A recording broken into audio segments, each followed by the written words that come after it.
ইয়াত নিৰ্বাচিত সকলো যুৱক যুৱতীক মই আন্তৰিক অভিনন্দন আৰু শুভেচ্ছা জনাইছোঁ।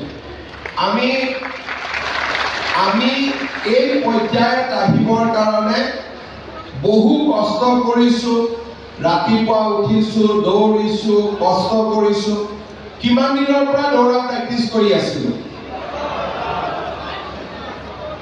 3 বছৰ কোনে কোনে প্ৰেক্টিছ কৰি আছিলে? আৰু 2 বছৰ?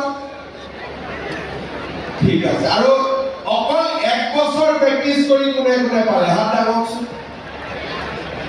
তাৰমানে 3 বছৰ চবে কষ্ট কৰিছে, হয়নে নহয়? আজি 3 বছৰৰ পিছত অলপ সময় পিছতে আমি এপইণ্টমেণ্ট লেটাৰ পাম। মনটো কেনেকুৱা লাগি আছে? কাৰ সবচে ভাল লাগি আছে মনটো? চবৰে। আজি আমাৰ কাৰণে সঁচাকৈ এটা আনন্দৰ দিন।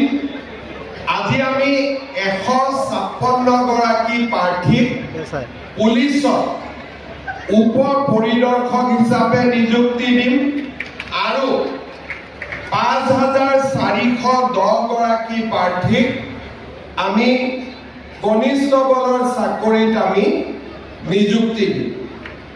ইয়াতে ইউপি 1571 আৰু এবি 2171 অৰ্থাৎ দুইটা লগ লাগিলে আমাৰ 5410 গৰাকী আৰু ইয়াৰ লগতে 252 গৰাকী প্ৰাৰ্থী আমাৰ গৃহ বিভাগৰ বিভিন্ন পদত, চতুৰ্থ বৰ্গৰ পদত আমি নিযুক্তি অলপ সময় পিছতে দিবৰ বাবে সক্ষম হ'ম।